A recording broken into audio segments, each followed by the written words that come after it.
kehadiran 3 provinsi dan sekian banyak kabupaten yang akan dimekarkan di Papua. Siapa yang akan bekerja? Perlawanan paling relevan untuk hari ini adalah Anda, saya, dan kita semua belajar banyak, mengasah skill, kreativitas, merebut, mengisi posisi-posisi yang ada di sana. Salam waras. Halo sahabat kece, balik lagi dengan saya Pascal Skurain. Salam waras. Baik, pada kesempatan kali ini ingin saya berbicara tentang apa dampak pemekaran ya. Tapi di sini saya tidak mencoba untuk menolak ya, dan juga saya tidak memposisikan diri sebagai penerima, tapi saya ingin melihat apa dampak-dampak ke depan dan bagaimana kita sebagai generasi muda harus mempersiapkan diri ya. Saya tidak mendukung adanya pemekaran dan juga saya tidak pada posisi menolak untuk situasi sekarang ya. Situasi sekarang ya kita dipaksa ya, tanda kutip dipaksa oleh negara untuk harus menerima gitu ya. Artinya kenapa harus kita melihat Undang-Undang Otsus, revisi Undang-Undang Otsus Jilid 2 ini dirancang sejak tahun 2021, sedangkan Otsus itu belum selesai ya, itu sudah dirancang menjadi prolegnas dan baru dilakukan, disahkan pada tahun 2022. Itu pun dengar kabar ya, dengar kabar itu tidak menggubris atau tidak mendengarkan suara masyarakat Papua sebagai hak, sebagai pemilik daripada tanah, hutan, dan lain sebagainya di sana. Negara membuat undang-undang ya, negara dalam hal ini DPR RI merevisi undang-undang tanpa keterlibatan masyarakat dan MRP, Majelis Rakyat Papua, yang dibentuk karena adanya undang-undang otonomi khusus. Nah, kita melihat kemarin ya MRP ke Jakarta dan mereka mencoba untuk mengajukan judicial review dan mereka melakukan penggugatan di MK dan lain sebagainya, dan upaya itu berakhir kemarin tanggal 30. Tanggal 30 di mana setelah Undang-Undang Otsus direvisi dan disahkan di meja DPR di parlemen dan diserahkan ke pemerintah, dalam hal ini presiden, ditaruh di meja presiden selama 30 hari ya. Masyarakat Papua pun menunggu apa nih tindakan yang dilakukan oleh presiden. Apakah dia akan mengeluarkan perpres dengan tuntutan dan gejolak-gejolak yang terjadi di Papua akibat dari disahkannya Undang-Undang Otonomi Khusus ini, Jilid 2 ya. Dari tanggal 30 Juli sampai dari tanggal 30 Mei sampai 30 Juli, dan tidak diapa-apakan si undang-undang ini. Maka waktu menunggu adanya peraturan pemerintah atau peraturan presiden tidak dikeluarkan, maka undang-undang dianggap sah dan semua poin-poin yang termuat di dalam undang-undang wajib dijalankan. Apapun bentuknya wajib dijalankan. Masyarakat sudah tidak bisa menolak. Itu dipaksa ya. Kita kalau berbicara tentang pemerintah, masyarakat, oke, kita tahu kita yang masyarakat punya hak tentang kedaulatan di suatu daerah, entah itu di suku, budaya kita. Tapi jangan lupa kita sedang berada di bawah pengukuhan NKRI, pengukuhan Negara Kesatuan Republik Indonesia. Sudah tidak bisa untuk kita melawan ya. Hukum-hukum atau tradisi budaya yang ada di daerah itu tidak bisa berbuat apa-apa ketika undang-undang ketika diintervensi oleh undang-undang negara, ya undang-undang formal namanya ya, atau undang-undang positif itu. Jadi yang kita tepuk dada, saya ini punya tanah adat sekian, saya punya hutan adat sekian, tapi ketika undang-undang nomor 34 tahun nomor undang-undang dasar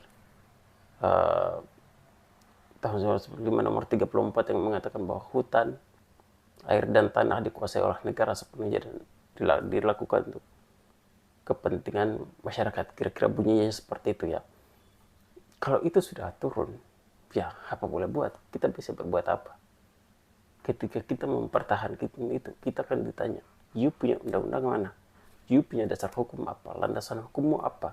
Untuk menentang ketika negara ikut mengintervensi, ikut mengatur hutan tanah adat kalian untuk kepentingan masyarakat.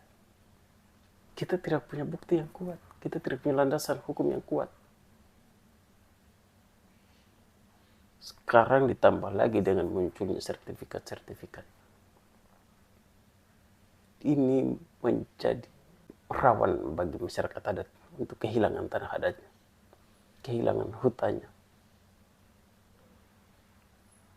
Mereka akan tercerai-berai. Nah, kita kembali ke topik utama soal berbicara tentang kekuatan ya, kekuatan sipil dengan negara. Saya pikir ya kita ini punya kekuatan apa begitu ya,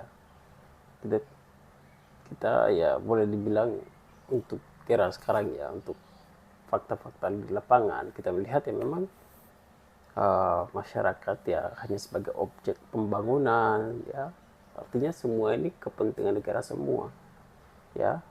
Jadi saya pikir tidak relevan lah kita berbicara tentang demokrasi di Indonesia, di mana masyarakat yang harus menjadi subjek dari pembangunan dan lain sebagainya, kebijakan program. Tapi hari ini kita tidak tahu ya apakah memang pemerintah punya pandangan sendiri untuk membuat kebijakan bertujuan untuk masyarakat, untuk kemakmuran dan kesejahteraan masyarakat, tapi ya jangan segitunya juga memaksakan diri begitu ya.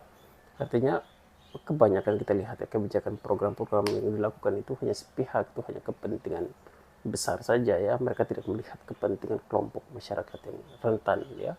Katakan saja soal pemekaran DOB ini, di mana mungkin ya kita melihat soal luas wilayah, memang benar Papua itu sangat luas ya. Tetapi apa salahnya kita mendengar masyarakat maunya apa? Ya, masyarakat mintanya apa? Masyarakat butuhnya apa? Tapi kalau itu tidak digubris, tidak didengar, ya untuk apa mereka ini ada begitu kan? Yang jelas bahwa masyarakat dulu ada masyarakat, baru ada pemerintah begitu ya. Tapi di sana mereka tidak sedang butuh pemerintah. Mereka butuh ada kesejahteraan, ada kejelasan, ada pembagian kewenangan terkait dengan pusat dan daerah, berkaitan dengan undang-undang otonomi khusus. Artinya revisi undang-undang otonomi khusus itu pun dilakukan sepihak oleh pemerintah pusat ya, dan tidak ada intervensi dari daerah gitu ya. Suara masyarakat tidak didengar, bahkan MRP yang menjadi Serikat Papua, yang menjadi representasi daripada orang asli Papua, yang memproteksi orang asli Papua, itu pun tidak didengar. Bahkan mereka melakukan gugatan ke judicial review ke MK pun sampai sejauh ini tidak direspon ya. Atau berkaitan dengan bagaimana sikap presiden untuk harus mengambil sikap terkait dengan kehadiran undang-undang Otsus Jilid 2 ini, itu pun tidak ada ya. Nah, tadi pagi muncul berita bahwa segera KPU melakukan pembagian wilayah pemilihan ya, atau dapil untuk seluruh daerah pemilihan ya di Indonesia. Artinya bahwa memang pemekaran memang segera dijalankan gitu ya. Kita berbicara tentang pemekaran dan sebagainya. Saya pikir ini tidak terlepas dari bagaimana kesiapan sumber daya manusia ya untuk mengisi posisi-posisi yang ada di daerah, dengan terbukanya lapangan pekerjaan atau terbukanya peluang-peluang di pemerintah, baik itu provinsi, kabupaten, bahkan kecamatan, dan sampai di tingkat desa. Itu. Dan kita melihat sejauh ini memang sudah banyak sarjana-sarjana, tapi menurut saya tidak seberapa gitu ya. Ketika kita coba hitung 3 pemerintah provinsi yang membutuhkan berapa orang yang harus mengisi di pemerintah eksekutifnya, ya, berapa harus mengisi di legislatif, dan berapa yang harus mengisi di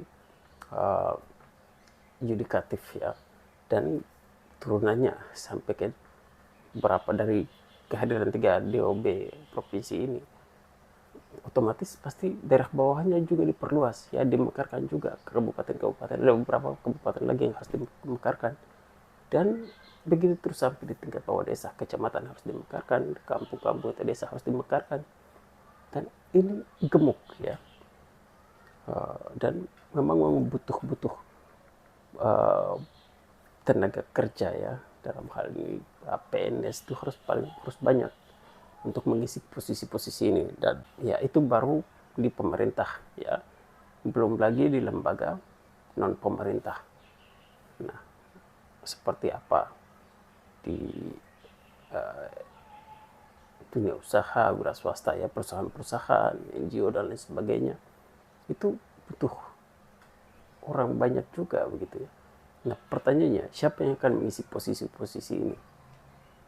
Ya, ini yang menjadi suatu kekhawatiran kenapa harus masyarakat Papua harus tolak, bahwa ya kalau bicara soal sumber daya manusia kita sudah siap, tetapi secara jumlah, kualitas kami siap, ya, tapi kuantitas secara jumlah kami tidak siap, kami sangat sedikit. Nah, ini saya melihat, ya, silahkan teman-teman beri pandangan. Saya melihat ini seperti membuka lahan baru untuk mendatangkan pekerja-pekerja, ya, untuk mengurangi angka kemiskinan daerah lain, ya, selain di Papua. Tapi it's okay, ya, it's okay. Cuman 2 provinsi saja itu pun masyarakat Papua tidak terakomodir, ya, permintaan mereka, kebutuhan mereka tidak terakomodir secara keseluruhan. Bagaimana dengan sekarang menjadi 5 provinsi, dan berapa jumlah banyak kabupaten, dan berapa jumlah lembaga-lembaga lainnya yang harus diisi. Nah, ini menjadi satu gerakan yang menurut saya sangat politis, ya, sangat kasar sekali, di mana ini dipaksa dalam artian, yang pertama yang jelas bahwa Undang-Undang Otsus direvisi tanpa kehadiran masyarakat Papua, ya. Yang kedua soal DOB ini pun tidak diminta. Teman-teman di luar sana mungkin sering mendengar Bapak Presiden atau para menteri datang ke Papua mendengar suara masyarakat. Saya mau kasih tahu, yang mereka dengar itu siapa? Elit-elit politiknya, kepala daerahnya. Kepala daerah pun mereka ini seperti dilema. Mereka ini bingung, yang mereka jalankan yang mana? Apakah mereka jalankan Undang-Undang Otsus, ataukah mereka jalankan Undang-Undang pemerintah, artinya undang-undang turunan, ya, itu setara dengan Undang-Undang Otsus. Ya, yang saya pahami seharusnya Undang-Undang Otsus itu dilakukan, itu diberi kewenangan secara sepenuhnya untuk pemerintah daerah di Papua untuk mengatur rumah tangganya, seperti membentuk lembaga partai, ya, departemen agama, budaya, dan lain sebagainya. Itu harus ada di sana. Tapi sejauh ini kan tidak ada, itu tidak diberikan. Nah, apalagi program dan lain sebagainya. Artinya Undang-Undang Otsus itu diberi hak sepenuhnya untuk masyarakat, untuk pemerintah daerah menjalankan program kerja dan menjalankan atau mengatur rumah tangganya sejauh itu tidak menabrak Undang-Undang Dasar, menabrak Pancasila dan 4 pilar NKRI, ya, sejauh itu. Tapi sejauh ini kita melihat pemerintah daerah itu seperti disetting untuk tetap salah, begitu, ya. Nah, sering, ya, kita sebagai teman-teman muda selalu menyalahkan pemerintah itu antek-antek Jakarta, antek-antek ini selalu tunduk kepada Jakarta. Tidak. Ya, itu ada benarnya, ada beberapa oknum, ya, tapi tidak semua. Ada beberapa pejabat-pejabat daerah kita yang punya keberpihakan jelas, tetapi mereka ini sudah disetting salah. ya. Mereka bingung mau jalankan undang-undang otsus atau jalankan peraturan pemerintah pusat. Peraturan presiden diberlakukan. Ini semuanya untuk seluruh Indonesia. Peraturan menteri dikeluarkan. Berlaku semua untuk Indonesia. Tanpa ada unsur pengecualian untuk Papua atau teman-teman yang lain seperti Aceh, Jogja, atau Jakarta. Yang jelas-jelas daerah otonomi ya. Tapi ya sejauh ini ya kita lihat seperti itu. Nah, kita melihat contoh Gubernur Papua Barnabas Webu, tidak tahu kasusnya apa, mungkin teman-teman bisa nanti silahkan jelaskan, tapi dia punya program yang namanya PNP Mandiri Respect, itu sangat-sangat memajukan Papua. Yang saya dengar kabar katanya, program itulah menjerat dia masuk di penjara, ya, dipenjarakan. Artinya dia ini punya keberpihakan untuk masyarakat. Nah, hanya saja dia punya program ini tidak sesuai dengan aturan atau tidak sesuai dengan program pemerintah pusat. Makanya disebut penyelewengan atau penyalahgunaan wewenang, ya. Akhirnya dia dipenjarakan. Jadi tidak semua pemerintah. Jadi pemerintah daerah kita itu seperti disetting salah, ya. Mereka serba salah. Mereka mau tunduk kepada undang-undang otsus atau peraturan pemerintah pusat. Nah, kita kembali soal kesiapan sumber daya manusia. Itu tadi soal kualitas kita sudah siap, kuantitas kita belum siap, ya. Kalau bicara soal kuantitas, soal bagaimana diprioritaskan, ya, ketika undang-undang otsus ini benar-benar dijalankan di mana putra daerah harus diprioritaskan, ya saya pikir ya kita bisa dipakai, ya, bisa masuk, bisa mengisi posisi itu. Tapi kalau semuanya kembali ke peraturan pusat yang mengintervensi, akan semuanya prosesnya akan berskala nasional, ya. Entah PNS, ya, tes PNS segala macamnya itu standarisasi nasional. Dan kita harus dipaksa untuk bersaing dengan teman-teman di luar. Sekarang Papua menjadi 5 provinsi. Apa yang harus kita lakukan? Nah, ini kritikan sekaligus masukan untuk teman-teman muda, ya, bahwa ya hari ini kita sudah tidak bisa berbuat apa-apa. Bicara idealisme, kita sangat idealis. Bicara perjuangan, bicara bagaimana untuk keras menyuarakan, menolak, kita bisa menyampaikan itu. Tapi hari ini Papua sudah menjadi 5 provinsi. Nah, ini mau tidak mau kita dipaksa untuk harus menerima. Ya, ini mungkin untuk perjuangan, dan maka dari itu saya pikir ya tidak ada solusi lain kecuali kita sebagai orang muda harus merebut posisi-posisi ini, harus mengisi posisi-posisi ini, ya.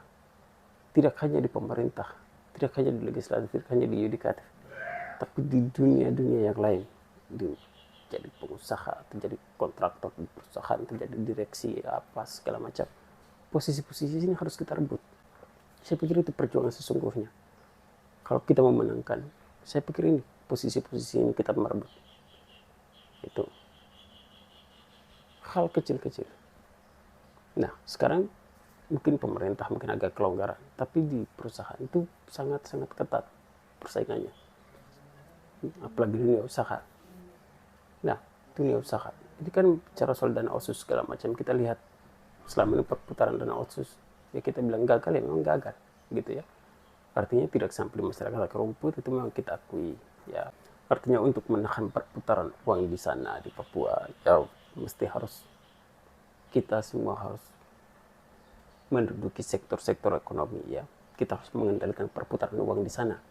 Jadi pengusaha, jadi pokoknya tempat-tempat strategis harus kita mengisi supaya uang-uang itu ya kita yang kelola, gitu ya. Kita yang tetap mempertahankan di sana untuk meningkatkan daya beli masyarakat dan lain sebagainya. Tapi kenyataan hari ini tidak ada, gitu ya. Nah, hari ini kita bersaing secara intelektual.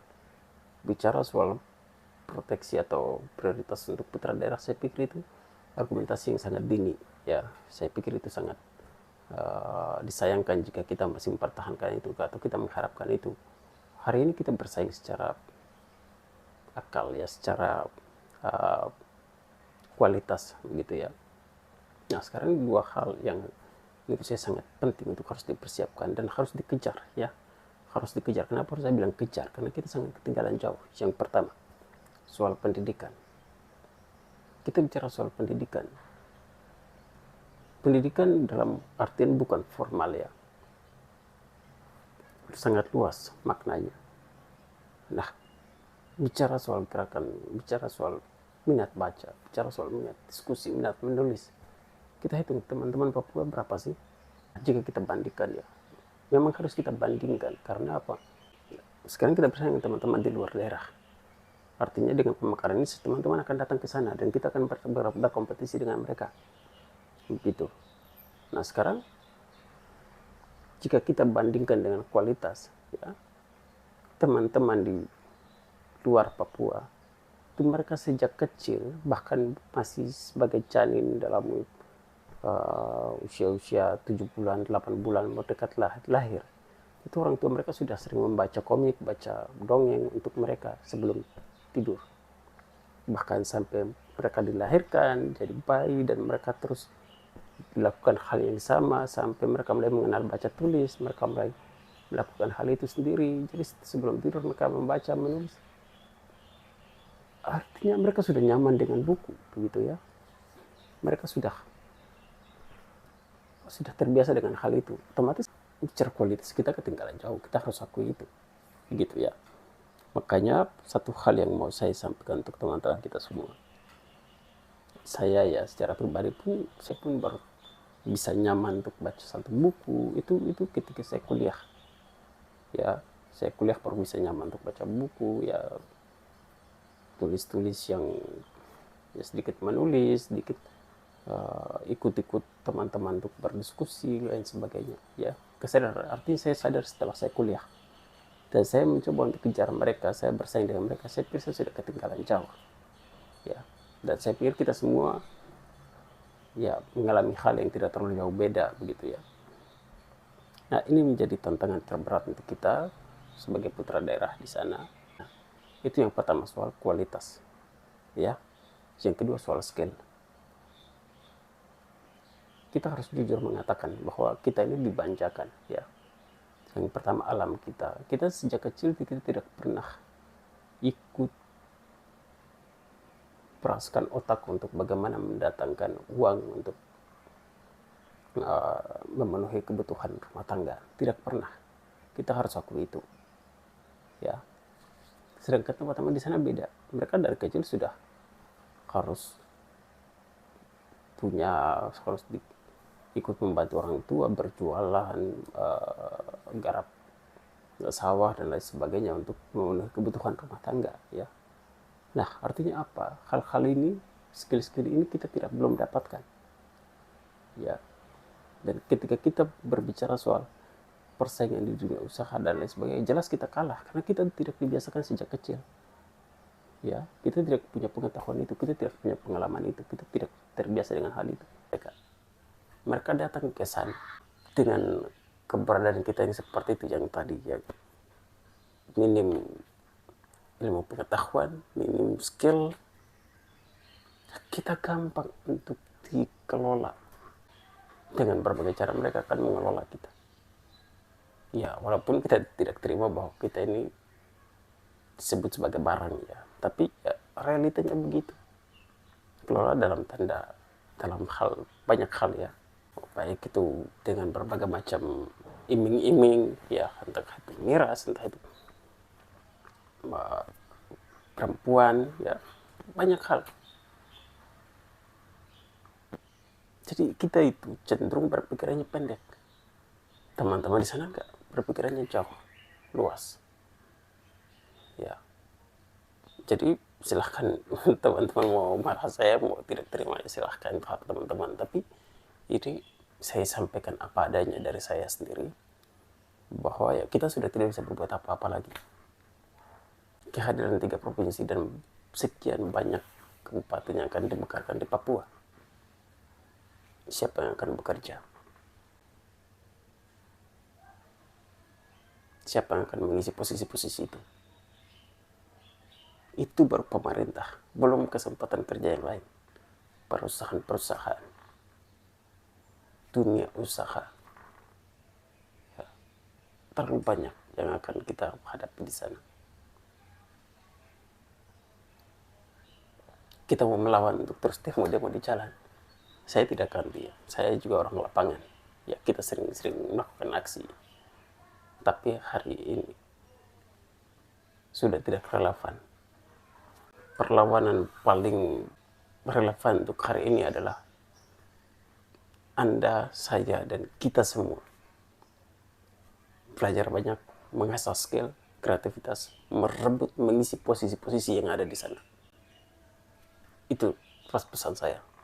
Kalau tidak, teriak sampai batang leher mau kering juga tidak akan pernah didengar. Ya, pernah teman-teman lihat Jimmy Ije almarhum DPR RI Dapil Papua Barat, Martin Dow teriak-teriak sumpah Jimmy Ije sampai menangis-menangis di dalam gedung DPR RI, level DPR. Martin Dow sampai sumpah, sampai banting meja, tidak akan pernah didengar. Itu level DPR RI loh ya. Bagaimana kita masyarakat yang tidak punya kekuatan apa-apa.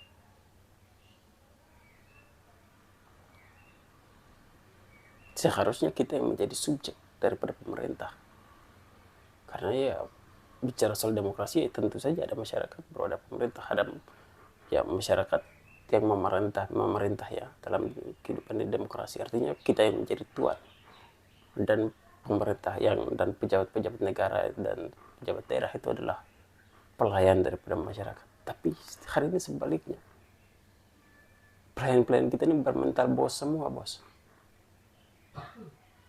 Nggak bisa. Ya, jadi itu pesan saya untuk kita semuanya. Silahkan teman-teman mau komplain, silahkan. Tapi saya rasa itu yang ingin saya sampaikan. Ayo, sekali lagi, mari banyak belajar. Ya, asah skill,